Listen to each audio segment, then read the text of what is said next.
All right. Good morning, folks. Welcome to Coffee with Artists. My name is Rachel Wilkins. Delighted to have you join us here this morning. We're also live on Instagram as well. Super excited to welcome my guest today, Plastic Jesus. Welcome to the show. And may I call you Nick? You can. Thanks for the invite.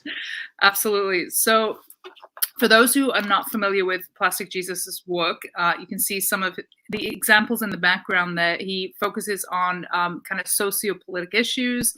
He's done some amazing kind of submersive installations around LA and across the US as well. So just for anybody who's watching out here, Nick, just tell them a little bit about your work and a little about your background as well. If I can start with the background first, that kind of leads into what I do now. I was a photojournalist for 20 years, covering civil unrest, a lot of crime, a lot of things like people trafficking, drug smuggling, money laundering and things like this. And as a journalist, I enjoyed that. I admit I loved that. And as time went on, that became more and more celebrity reality show journalism, which is something that just didn't appeal to me. So I was looking for a medium to get messages out. The kind of messages that were often ignored by mainstream media. I'd always been a big fan of Banksy and Shepard Fairey. I did a project where I recreated about 20 of Banksy's stencil pieces as photographs. That was my drive as a photographer, where I took 20 of his stencil pieces and used models and recreated them in the most detail I possibly could. Now, by doing that, it probably meant that I analysed stencil pieces way more than any sane person normally would. But it got me to the point where I am now, of actually creating my own. I'm probably more known for the installation pieces than the stencil pieces, and I must admit that's what I enjoy most, actually making a physical piece of art. Fantastic. So I have to mention it because you've been working under the pseudonym of Plastic Jesus for several years now, pretty much throughout your artistic career. I'm interested to know why, when folks are putting masks on, that you decided that now was the time to reveal your true identity and go public. Well, somebody suggested now that everybody's wearing masks. It's no longer a cool thing to do, but that's in fact not entirely the reason. The reason was, firstly, it's hard work covering your identity all the time, and let's face it, you don't have to be such Sherlock Holmes to find out who anybody is in the US by, tracing emails and, websites and all this kind of IP addresses and this kind of thing. But I think more importantly, I think two reasons. Firstly, I wanted people to realize that Plastic Jesus isn't a creation, that's something I aspire to do or aspire to be or aspire to think like. It is me. This is how I think inside. This is how I'm motivated politically, where I stand and so on. So there is no division between me, Nick, and Plastic Jesus, a street artist. Also, I think it's important, especially at this time when there's so much upheaval and instability going on politically, that, if you've got a voice, that you stand by it. I've got a good, strong social media following. People really engage with what I have to say, and by I mean Plastic Jesus. And if I want to use that, I want people to realize that it is genuine, it is authentic, and it is me. So that's really why I've stopped hiding my identity. I also do less illegal work now, so I can run faster. So I'm not as worried about getting caught. And we're all getting older as well. Yeah, that's true. So let's talk about some of the more polarizing work that you've put out over the years, famously or infamously, however we want to call it. You did put a wall around Donald Trump's, it's suggested that you put a wall around Donald Trump's Hollywood star. Tell us about some of the pushback that you get from putting kind of these polarizing statements out there. It's quite funny because when you post anything on social media or put anything out, the first thing you get is, people that love it. And then a few days later, you get the people that hate it. I don't know why there's this time lapse. Maybe they're living in a different time zone. And sure, when I started doing polarizing work, the first time you get a message saying, this is a piece of crap, you're wrong, whatever. You know, you take it personally. As an artist, your art comes from inside you. It's an unconscious thing. So if somebody attacks your art, they're attacking you, the way you think, your ideals, your ethics, and your morals. And first few times that happened, it kind of upset me a bit. And then I thought, no, fuck it. If people are attacking me because of the way I think, I'm doing something right. They are responding to something which they disagree with, which I believe is a way more positive way forward. So if I get attacked by racists, by sexists, by bigots, by whatever, great. I've done something right. I've got under their skin and I've sent a message which really, you know, which really resonates both with my followers and with them in completely polarizing ways. And I've kind of witnessed that on social media. I've seen you, you know, you're not afraid to engage back with these folks. You're not afraid to kind of stand behind your message. It's not a case of you put the art out and then let the chips kind of fall. It's, you know, I've seen you go back and forth. And if I recall, we spoke, you know, on the podcast last year, wasn't there somebody that you actually had kind of a positive engagement with as a result of some negative feedback that they'd perhaps started? Yeah, there's actually a guy on the East Coast who I can't remember now which piece it was. I put a piece up and he said, "Oh, you know, something. My thoughts of this, my opinion about this was wrong." And right, you know, he was quite blunt with his attack, if I recall. And then instead of just saying, you know, "fuck you" and blocking him or something, I engaged him. I was like, you know, this is where I come from. I come from Europe. This is how it works there. Mm-hmm. Surely the US would be better, or something along those lines. Surely the US would be better if we could incorporate this into the structure of the US. And we had this dialogue going backwards and forwards. And at the end of it, he didn't change his opinion. I didn't change my opinion. But we agreed that's the beauty of the democracy that we've got, or in fact, probably that we had back then 5 years ago. And he's since bought a couple of pieces of art from me. He comments, you know, we email back and forth and so on. And I think that's the important thing about, you know, a democracy. You know, a democracy is not founded by one set of perfect ideas or ideals. It's created by this dialogue between differing views. And I think that's sadly lacking right now. So what role do you think the artist plays in bringing those conversations to the forefront? That's a difficult question. One I've got strong feelings about, because kind of what happened to me in a way 18 months ago. I was, obviously, as you said, I did the wall around Trump's star. I put no Trump parking signs like the one just behind me. I'd done some internment camp signs, no Trump internment camp signs. So I became known as this anti-Trump artist, which is not what I set out to do. When I set out to do street art in 2013, I was looking at all social issues, from gun deaths, from junk food, from pollution, you know, and that's where I set out. But there was so much, shall we say, good ammunition coming at me with Trump and so on. And it became to the point where almost every day I'd get an email or a direct message from somebody saying, "Oh, Trump has said this," or "Trump has done this. What are you going to do about it?" And I felt this huge pressure that, you know, I had to respond in some way. Now, I'm not the fucking political opposition. I'm just an artist who's conveying my own personal views. And, you know, it's not a healthy place to be in all the time, to try and think of, somebody has done this or said this. How can I counter this? Creatively, it's not a positive thing to do. I'm sure we'll probably get onto this later, but you haven't seen, apart from a few memes, you haven't seen much on COVID-19 from me. It's exactly the same reason. You know, it's so easy just to stand up and say what is happening is shit. You know, this shouldn't. But then to find a way which people can think about creatively about what's happening, and perhaps look at alternative ways to approach a subject or tackle a message or whatever, then that's really what you want to create, you know, with art. So I'm interested to know, because we do share this this commonality of being expats, being British patriots here and residing in the US. Do you ever find that you get treated like an imposter in terms of having an opinion on some of these subject matters? Do you get extra pushback because of that? Especially on things like gun rights, which is obviously something that we experience in a totally different, you know, we come from a country where people, you know, for a long time, even the police didn't carry guns. So it's a hard one for us to digest.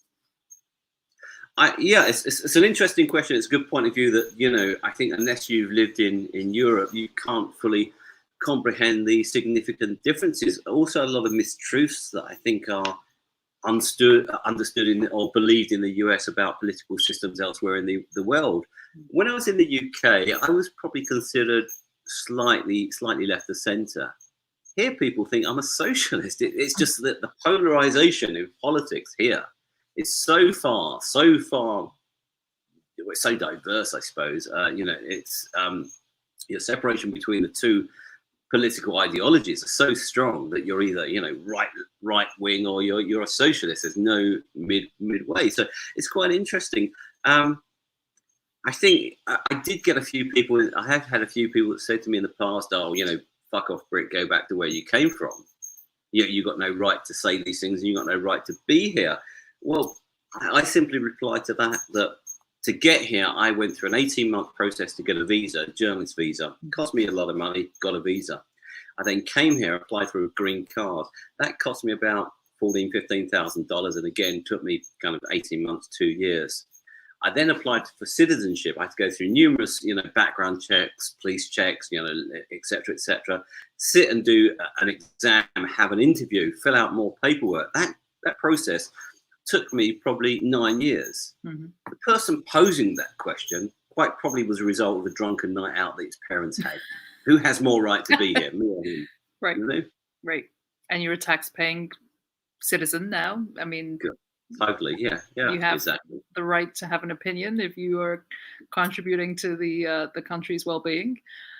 So unless you, I'm a strong believer. Unless you're Native American, you're a fucking immigrant anyway. We all are. And that's the beauty of it.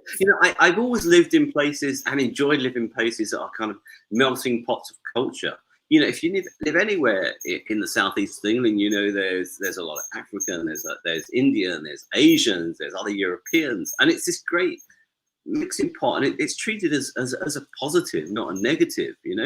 Your neighbour might be from any continent, any country in the world. One thing I noticed here living in LA, which I find quite sad, is there's almost this kind of geographic segregation. If you go a block or two, it might be a Latino area. You go a block or two further, it might be an African American area. Mm-hmm. You go a block or two the other way, it will be wealthy, middle class, white generally. Mm-hmm. I find that quite sad. I 100% agree. Actually, we were just having this conversation the other day about not just the racial and community kind of segregation, but also the separation of the states. Like there's right now, especially given everything that's kind of happening with the federal government and states kind of trying to outbid each other for PPE and all this craziness, it doesn't feel united. It doesn't feel like a united states. I think I joked on Twitter or Facebook a couple of weeks ago that how long until the United States of America becomes known as the States of America. Mm. I think it's a sad reality that we are so divided right now. And I'm sure we're going to get pushback as two Brits having this conversation, but please, folks, have an open mind. Bring an open mind to this conversation. So I'm interested to know about the parallels between what was kind of the former life for you as the photojournalist and, what you're doing today. And obviously there is, visually there's a lot of parallels in terms of documenting what we're seeing happening in real time. But what are some of the experiences that you had as a photojournalist that perhaps inspire what you do today or inform what you do today? Well, I think the whole process as a photojournalist is one where you might be on an assignment for several days or a week, maybe two, and you have to create an image which firstly engages with people. They want to look at it and be drawn into the story. But also, ideally, you want an image which shows the backstory, the human cost, etc., behind the story, and that's exactly the same process as my art that I do now. Now, in terms of what I experienced then that led to me where I am now was I think also the fact that generally much of the media is right wing in its politics. It's owned by wealthy, very wealthy white men. And you're sent on assignments, and you and the reporter often that you're working alongside, absolutely disagree with the tone of the story.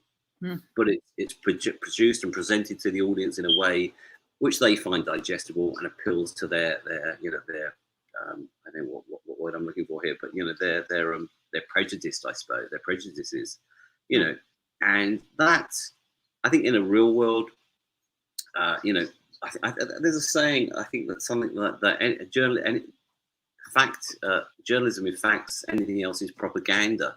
I think so sadly, almost everything is propaganda now. And we're in this very dangerous state where propaganda now is proved to be incorrect, untruthful, and blatant lies. But it's believed. It's no longer what is the right way or what is the right attitude. It's who can shout loudest, basically. So I'm interested to know, I wasn't aware that you felt that way about the messaging of these particular publications. When you were on these assignments, and these were some really serious places that you were going into, often kind of war-ravaged countries, you were capturing some real tragedy and hardship. Did you find that you had your own collection of work that told a different story, perhaps told a truer version of what was actually happening, as opposed to what you were bringing back on this assignment? Yeah, I remember one particular assignment. I was in Eastern Europe, and I think it was actually Belgium. After working through Eastern Europe, doing a story for one of the newspapers on immigrants that were coming from, I believe, Iraq, that were being transported through Europe by gangs coming across the channel into England. And I was working for a very right-wing daily newspaper then, and their story, their line was, these horrible poor peasants are coming to take your jobs and invade your country. And I remember we got this truck stop where the immigrants that were coming to the UK for asylum had spent days and days, often weeks, traveling through Europe in buses in the back of trucks. And there was a truck stop where at night time they would hide in the woods. And at night time, they'd come through the woods and then they'd pull up the curtain sides of the lorry, climb on truck. I keep saying lorry. That's all right. I know what you mean. Nobody else. Yeah. And they'd pull out the curtain sides of the truck and they'd climb on and they'd stay on the truck through the night until that truck went to the ferry and then cross the channel to come to the UK. And as I say, the story was very much anti these asylum seekers that were coming in. But when you've been working on that job for a week, maybe 2 weeks, and you see the actual people, you stand there in the lorry park at 6 o'clock in the morning because perhaps the truck drivers discovered them on the back of the truck, and there they are, there was one couple who had a child that was probably 2 or 3 months old in their arms, husband and wife, and they'd given all their money to the traffickers to try and get to the UK, and the truck driver had found them on the back of the truck. He was as nice as he could be to them. But, and they looked to us and shrugged, what do we do now? We have no more money. We have nowhere to go. And, it was incredibly sad. It has to be devastating. And I think sometimes we need that human, if somebody sees the human experience of what that really is, that utter desperation, I imagine that, how could that not change your heart and mind? It's just, it does, you have to be so desperate. But I think as an individual, it can change your heart and mind. But I think we need a collective change of heart and mind. The homeless situation here in LA is terrible. You only need to drive around, not just Skid Row now. You can go around a lot of even the popular tourist areas like Sunset Boulevard, Hollywood Boulevard, Briar, and so on. You'll find people that are living in tents or under tarps by the side of the road. It's terrible. Mm-hmm. And these people often, they might have addiction problems. They might be, often you'll see a couple that have got a shopping cart and suitcases in it, and they're clean and they're dressed quite well. They're probably just been evicted and just joining the homeless masses. So that is terrible. Then I drive into my studio in downtown LA every morning. Outside the gate, there's probably 4 or 5 encampments. Tarpaulins up, all this trash around them, broken up push bikes, trash everywhere, trash in the road. And I pay rent for my place. And I think, I shouldn't have to put up with this. Mm. And I think we all have this kind of, it's somebody else's problem. Mm. If I want to go and help, homeless people by dishing out food or water or donating to a homeless shelter, great. But as long as it's not the one outside my house. kind of thing. And I think it's a collective problem that we have, and it's one that can only be cured or resolved with a collective approach. I think just the distribution of wealth and the class systems in this country are so, until you see it. And I think, I don't know about you, but my idea of what America was before I came here was very different to what I discovered having spent a decade here. And to see, particularly in the cities which have a warmer climate, like LA, San Diego has a terrible homeless problem, Miami, a lot of Florida, can be very jarring to see this, like just entire cities, like 10 cities of homeless population. How do we, where do we even begin to just even change that narrative and support these people and provide, mental health support and addiction support and all those things? What has to change? What has to give apart from our current administration?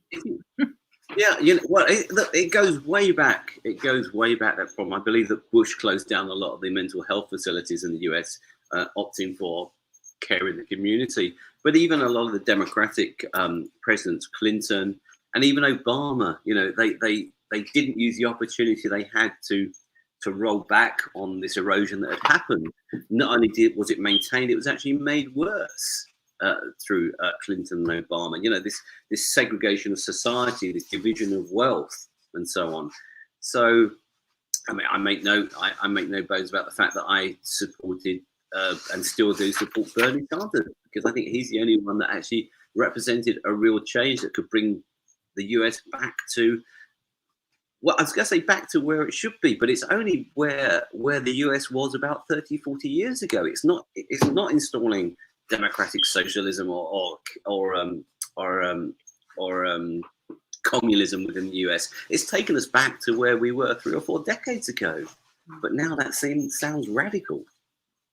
When you have these polarizing television and YouTube, the likes of Alex Jones with InfoWars, and people are subscribing to that messaging. How do we even go up against that? How do we counter these kind of right-wing, extremist news sites? And what role does the artist perhaps play in tackling this going forward? Well, I think, as I said earlier, it's not who has the best opinion, the best well-rounded, fact-based opinion. It's who shouts loudest. I mean, you can tell that by Alex Jones. He does nothing but shout. A lot of it is down to, it's got to come from the top down. It comes down to broadcast legislation, equal right of a balance of media and so on. And there's not a lot as individuals we can do about that. As an artist, I think it's important that you put your opinions out there, and together we try and get some kind of collective consciousness that we can do more than this. We can be better than this. We're not after a major upheaval in systems in the US that aren't livable with. We're after, just slight, improvement around the edges that gradually takes us to a place where we should be. And I think it's an artist's, responsibility, if that's the right word, to, well, not just an artist. I think it's anybody's responsibility out there, whether you're an artist or not, to, not sit back. I think if you're a passenger on this one, then you're as bad as those who are implementing, these changes which aren't good for America and us and society as a whole. I think you do such a great job of putting the message or putting the issue right up and center to people where they least expect it. I'm thinking particularly about the project that you did around the abortion issues. So, there was all these kind of archaic laws that came about in the southern states, in Georgia and Kentucky and Alabama, limiting people's access to safe abortion. So through things like Planned Parenthood. Tell us a little bit about the coat hanger at-home abortion kits that you put into pharmacies across the US. Yeah, I think shock and humour are often good ways to approach subjects which otherwise would be too abrasive to perhaps tackle.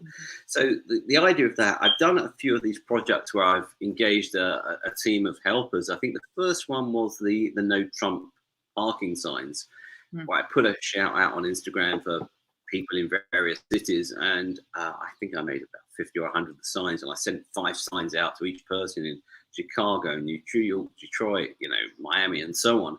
So we all coordinated our timing and put these up the same day. And exactly the same thing was done with the abortion coat hanger project. I think we had around 45 states covered in the end. I got actually 50 covered, but then last minute people felt, because perhaps they had a job which they shouldn't be seen to be doing this. I had a couple of government employees contact me and say, "Hey, we'd love to help you with this," which was slightly ironic.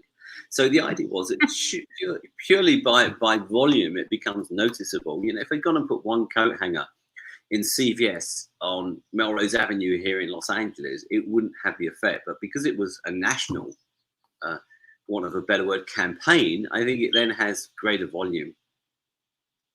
So that journalist spirit is most definitely prevalent in your work and the way you approach it.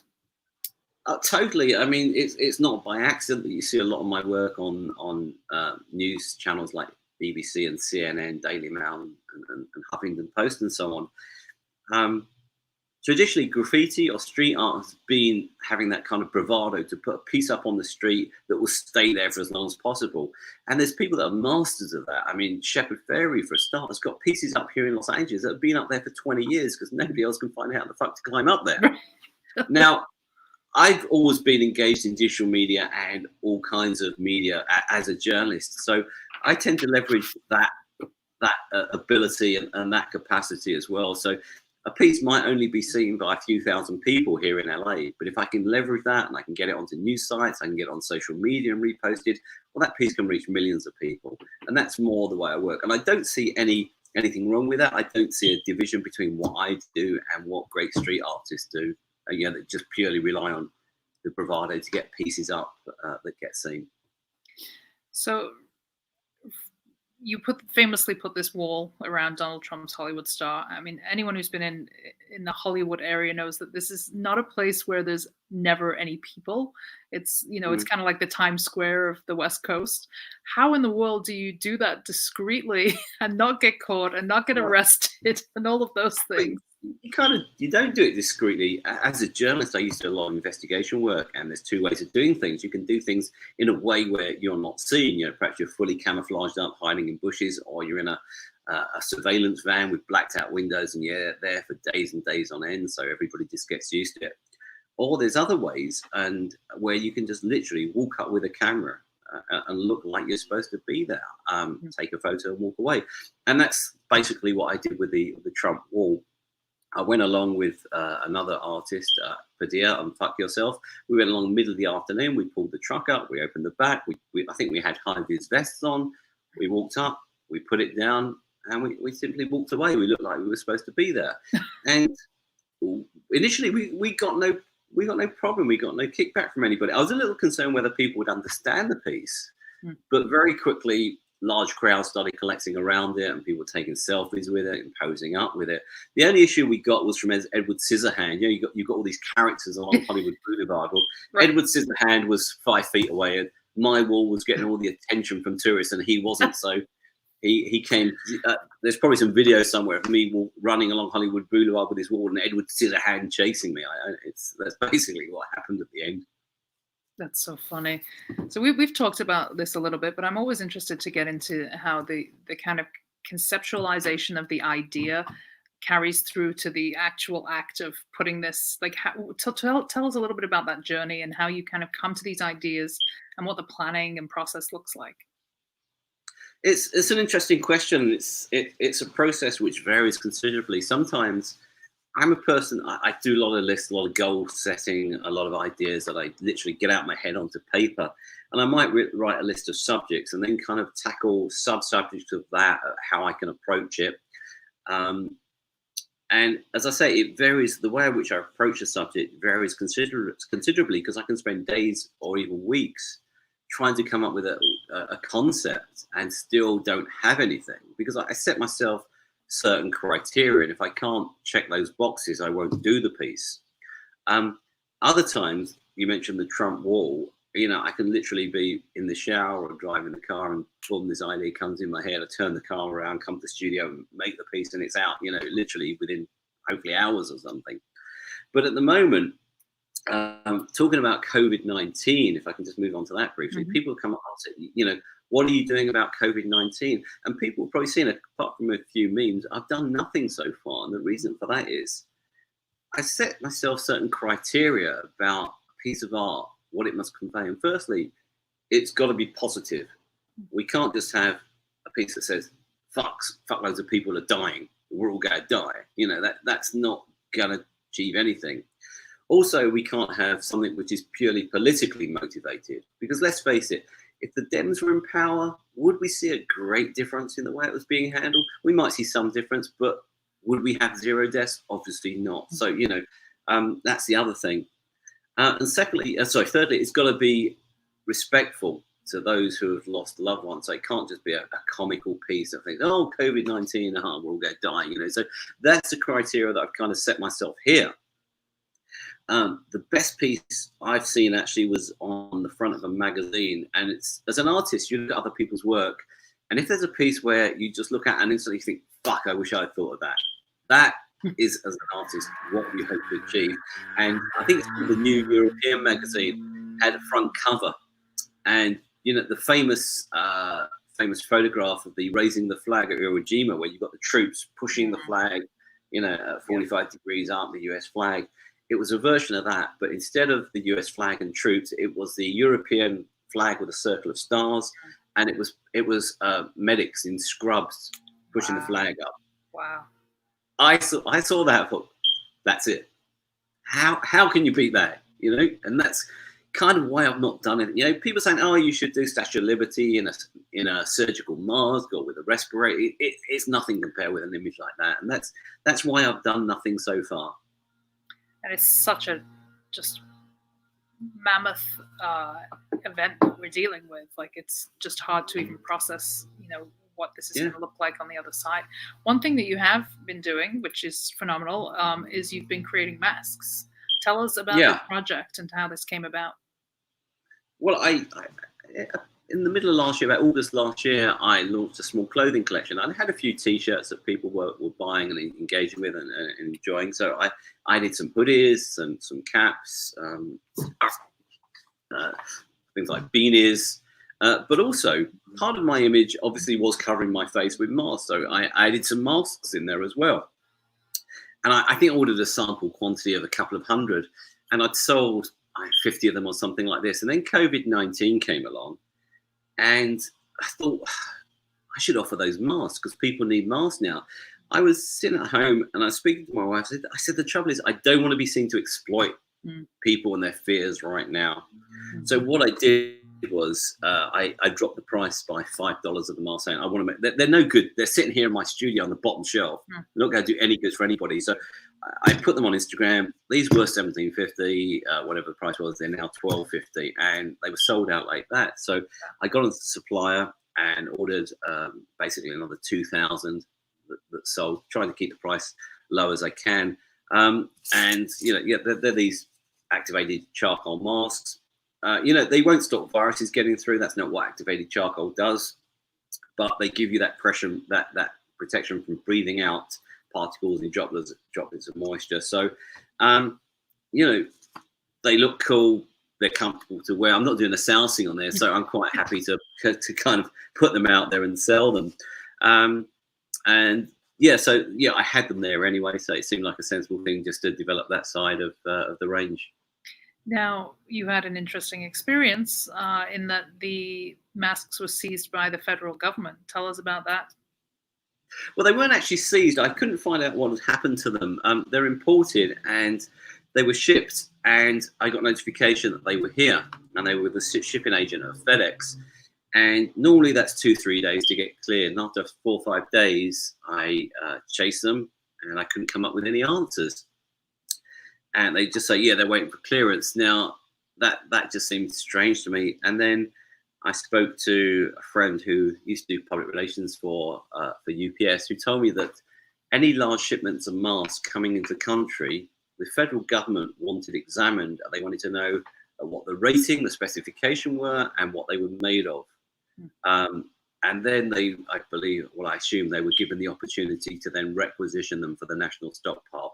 Obviously, the couple of thousand that I was getting in was insignificant. Perhaps if I was bringing in 1 million surgical masks or something like this, they would have grabbed them. But it still caused this extra delay, which was frustrating. So, what has been the most impactful or perhaps rewarding piece for you that you've made over the years? That's a good question, because different pieces. Obviously, as an artist, you like to sell your work. I mean, it's not it's not easy as an artist surviving financially, as I'm sure a lot of your other guests you've spoken to have also echoed. But for me, I think it's sometimes the simplest piece which really resonates. And I guess for that was the Best Buy useless plastic box. People can Google that and they'll find it if they Google Plastic Jesus useless plastic box. It was quite simply a small square plastic box. I've got one. I haven't got one at arm's length at the moment. It was a plastic kind of like project box that you get from Fry's Electronics or what used to be Radio Shack. And that was it, just a box. And I went into Fry's, I made up a tag for the shelf, and it was called Useless Plastic Box version 1.2. Because like everybody else, I was so pissed off going and buying the latest iPhone, the iPhone Plus, the MacBook Pro Plus, the whatever, And by the time you buy this gadget, it won't do half of what it's supposed to do. 6 months later, there's a new model out, and you spend your time cursing at it. So that's what that piece was intended to convey, and it was just simple, and it just worked well. What was the response like to that? Well, it was funny because I put them, I think, in 5 or 6 Best Buy stores here in Los Angeles, and I kept going back to the store here on La Brea, and I went back there about 4 or 5 days, and it was still there, so nobody had noticed. Once the company noticed, they put, I believe they put an email around their locations to get everybody to check. And I actually got an email from the marketing or public relations manager from Best Buy saying he thought it was very funny. And then I got an email from another store manager who wanted to buy one from me because he thought it was a very amusing. Oh my gosh. How do you even price something like that? Yeah, it's crazy. I mean, the whole pricing of art is subjective anyway. So, it was $3 a plastic box, basically. That's amazing. What would you say has been the biggest challenge for you in terms of perhaps maybe some of the more public pieces that are in the public domain? So you just broke up there. Can you just repeat the question? You just broke up on that. Yeah, I was just curious to know what piece gave you the biggest challenges. Well, it's it's every piece at the time. The amount of sleep I lose and the anxiety I get over a piece. I think probably the Harvey Weinstein Oscar statue, just because of the time scale. There was 2 of us involved in that. There was Ginger, who's a great sculptor up in Vegas. There's me here at this end. Ginger was molding part of it. I was manufacturing the other part, and the 2 had to come together. Unfortunately, because of the time scale, I literally had a day to assemble a whole piece and paint it and get it ready to go out. As an artist, I'm sure other artists will, confirm this. It doesn't matter if you've got 1 day or 1 year before an event or a show. The night before, you're still driving around, the windows in the car open while the piece dries. It's just the way it is. I hate that stress. But again, I suppose if you ask me what piece was the most challenging, I think if you ask that to my wife, she would say every single one, because I'm there getting up at 2 o'clock in the morning and searching up drawings and trying to figure out how I can get things to fix together that aren't fixing together. So yeah, all of them, I think. So you have been called by Wikipedia, by various media outlets, the Banksy of LA. Interestingly, you hail from the UK as well, and Banksy is believed to also hail from the southern UK. Has this just been some big elaborate performance art, and are you in fact the real Banksy? Well, in fact, you're not the first person to ask me that, and the first person to ask me that is somebody who should have known a lot better. Really? Look, Rachel, if I was Banksy, I wouldn't be getting up for a Zoom call, a video call. At 8 o'clock in the morning. I'd be living in my luxurious apartment that I know he owns in South London, or on my farm in the West Country that he owns. So I figured I would be remiss if I did not ask that question. And later it was found out that you were. So on a more serious note, how would you say Banksy's work has influenced and shaped your work, and what kind of separates you from him? I think Banksy has been influential through through the whole street art scene, almost single-handedly changed the whole thing.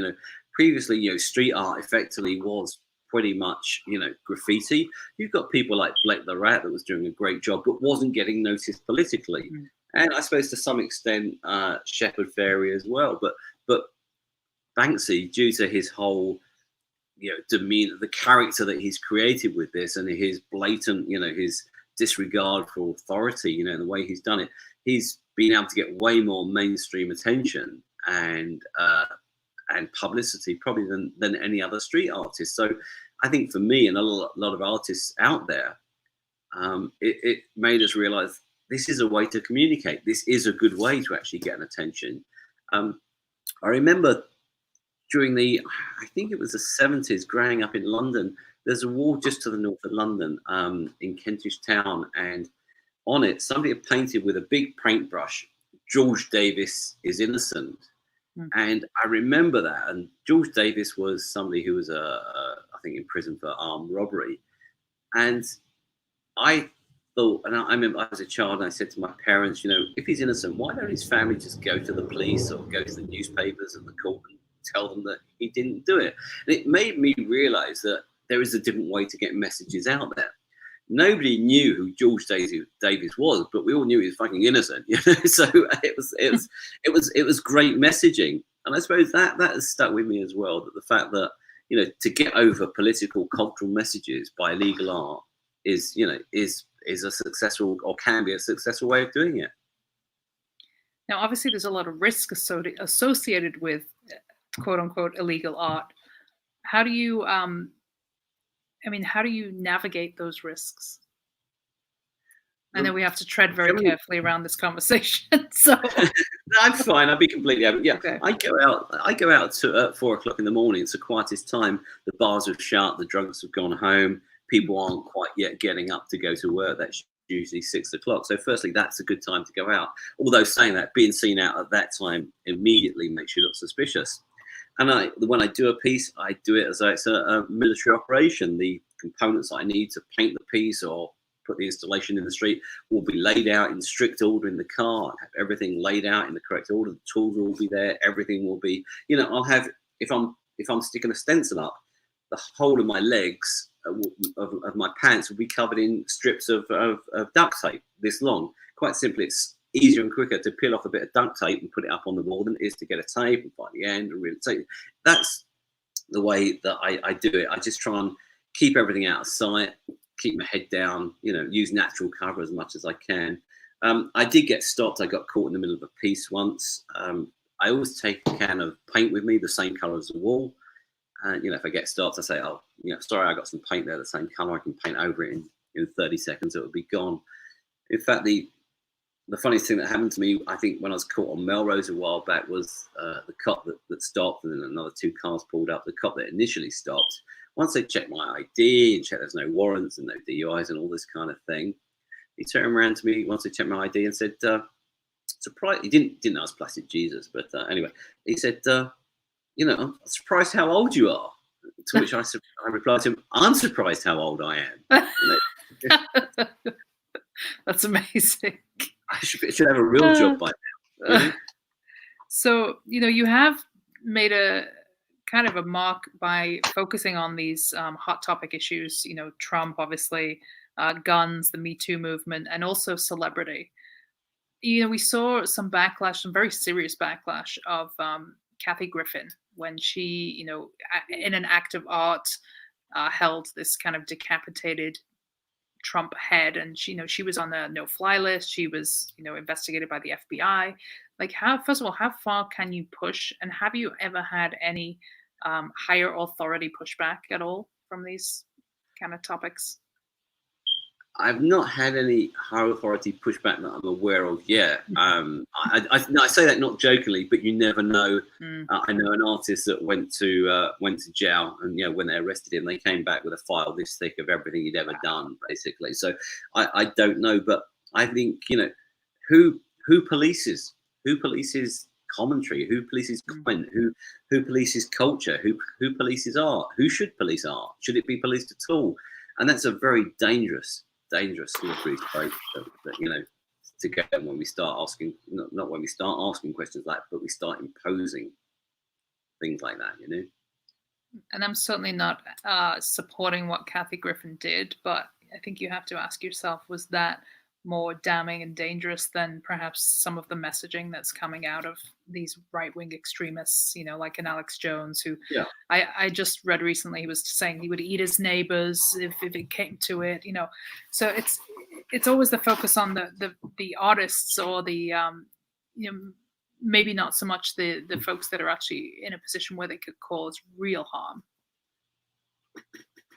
Yeah, it's always that difficult balance that creates something that's shocking enough to engage with people, but not too shocking to piss them off. And I think that's really one of the most difficult, but also one of the most important things as an artist to be able to focus on and get that balance right. You know, I get people that come to me with ideas and say, you should do this, you should do that. I thought, no way, there's no way people want to look at that on their iPhone or see that in a newspaper as they're you know, as they're eating their breakfast cereal in the morning.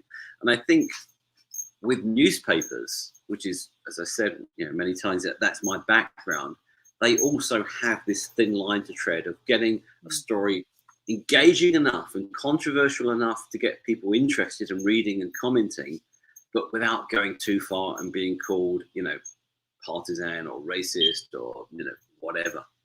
And I think that's a thin line to tread. Unfortunately, I think through my experience and background, you know, it's something that I'm fortunate enough to most of the time do.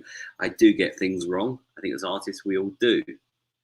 The question is, do you get it wrong from majority of society, or have you just got it wrong from, you know, if I do something about abortion and I piss off the evangelical crowd, I don't give a fuck. You know, they're the people I want to piss off. But if I'm pissing off kind of normal, whatever normal is, normal regular people with something I've done, then yeah, I need to look at what I'm doing. Then maybe my judgment is, you know, is wrong.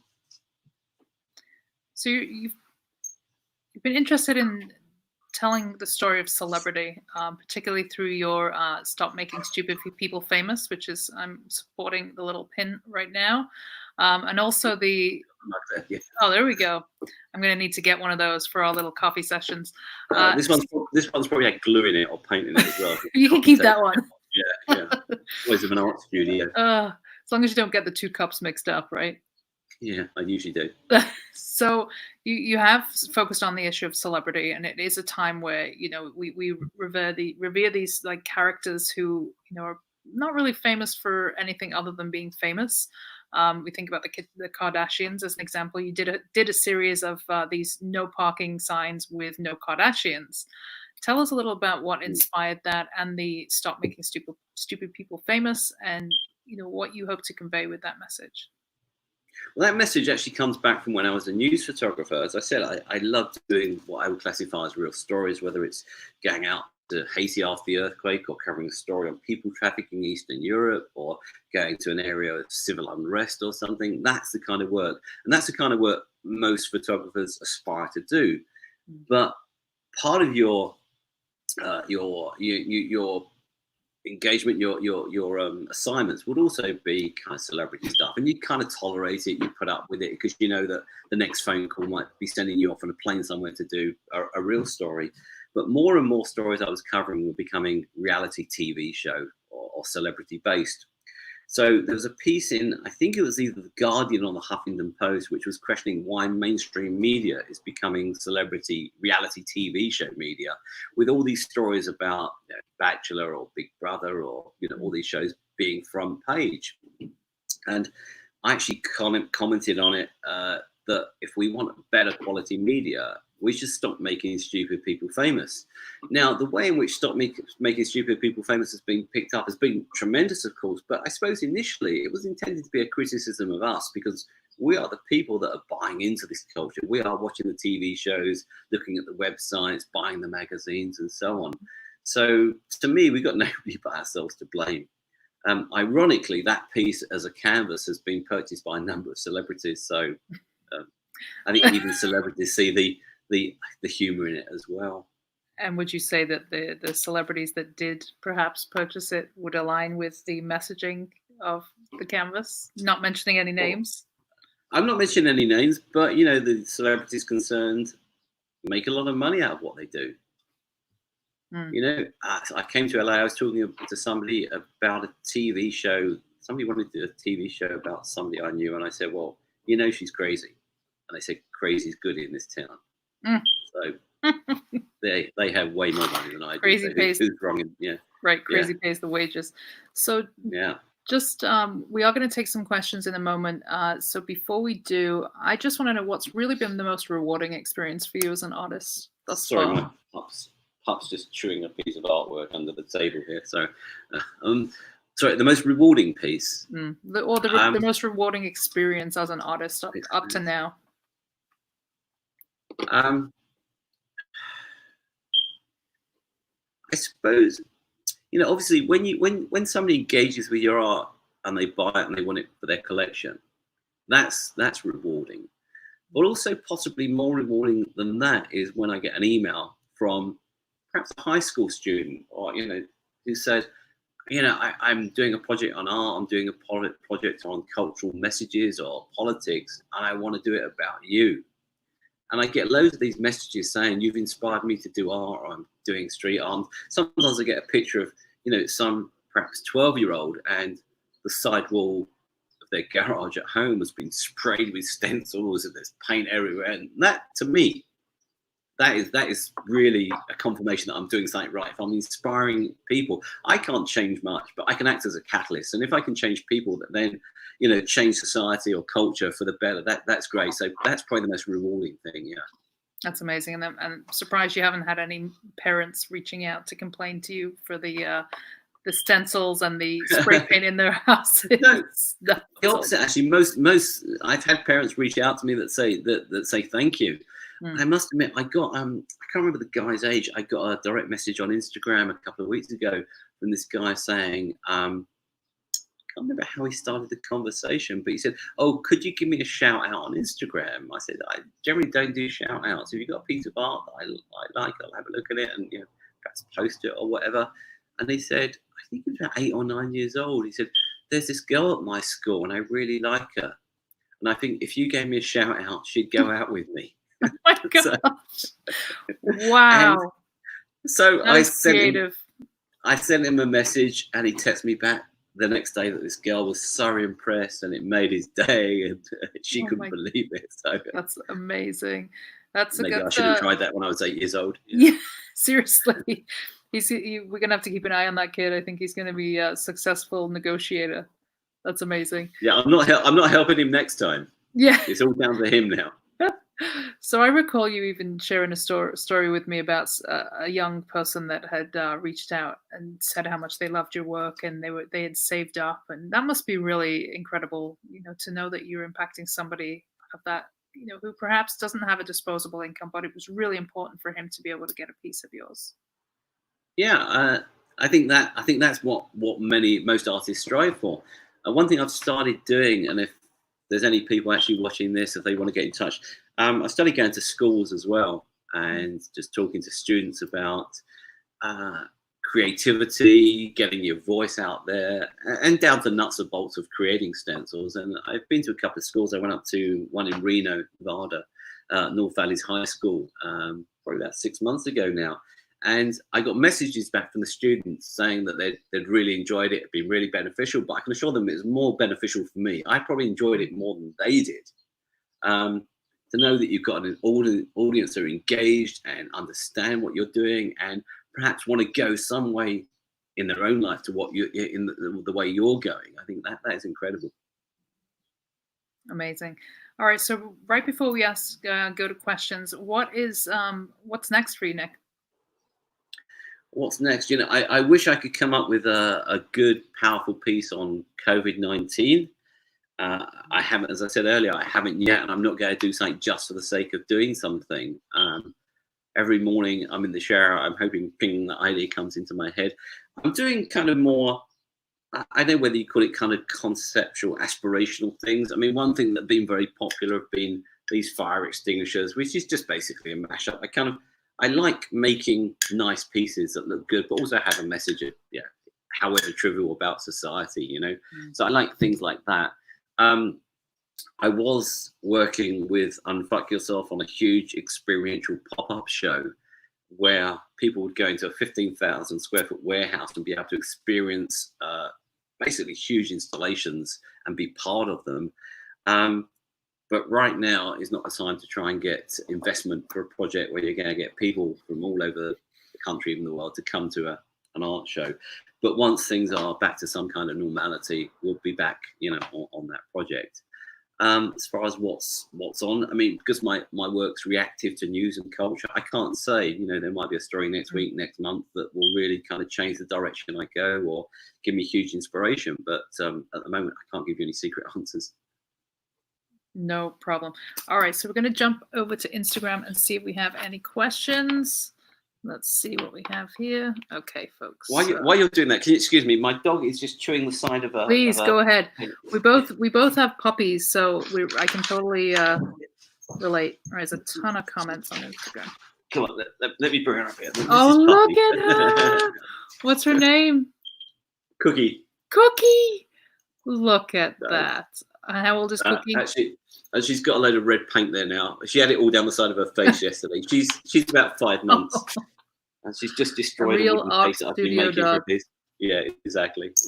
Yeah, that's amazing. All right, so any questions on either Instagram or Facebook for Plastic Jesus? We have a ton of folks here on the feed. I'm just trying to see if there's any questions. Let's see.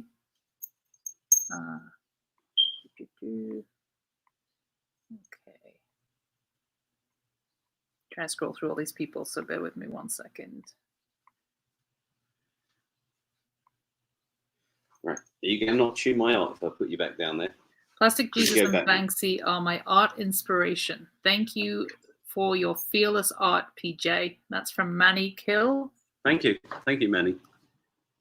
Simply Going Green says, totally agree. In Catalonia, we were bombarded with propaganda, and I'm so surprised no one talks about that. Does nobody realize? I think this is the same the world over now, that propaganda seems to be the way through all politics, and it's so polarizing now. It doesn't matter whether you're in the US, the UK, Catalonia, Brazil, whatever. Everything is so polarizing. Mm-hmm. Chris Hood, I see you here, Chris. It's called the Grande American narrative. It's arrogant stupidity and an unusual sense of entitlement. Don't hold back, Chris. Say what you really mean here. Well, I guess Chris can get away saying that because he's probably more American than I am. Yeah, well, I am now. I'm a citizen, but I still speak funny, so I can't get away saying that. Yeah. Right. Yep, you and me both. Somebody says the Trump Walk of Fame star piece was amazing. A lot of love out here. I've just seen one as well. I've just seen one. Where in the UK are you from? And when did you move to LA? I moved to LA in 2007. I was only going to stay here for a year or two, but pretty quickly I kind of like the art. One thing I love about LA is the creativity in this city. Everybody moves here. Most people move here because they want to do something creative. They're pursuing a dream to be a director, a producer, an actor, a singer, an artist, photographer, whatever, and that carries amazing creativity with it. I'm originally from Hertfordshire. When I left to come here, I was actually in Hartford, but I've also lived on the south coast in Brighton as well. Very cool. Somebody says nobody talks about Kathy Griffin. Please do stop making stupid people famous. Whoops. Oh, hang on. Did I just end the live video? Instagram, the audio just died. All right. Well, sorry, folks. Hang on. Let's see what happened. No. All right. Well, sorry to cut everybody short, but it looks like I just accidentally ended the live video on Instagram let's hang on. Let's see if we can. Yeah, I've just lost the Instagram feed. Let everybody know where they can find you. Sorry, folks. We are back. Let me just loop Nick in. Nick, just jump back in that feed if you can. I've not had any messages up. Are you able to jump back on there as a viewer? Yeah. No, can you send me that again? Send me that one more time. Yeah, you have to just watch the live feed on Conception Hub, and then I can loop you back.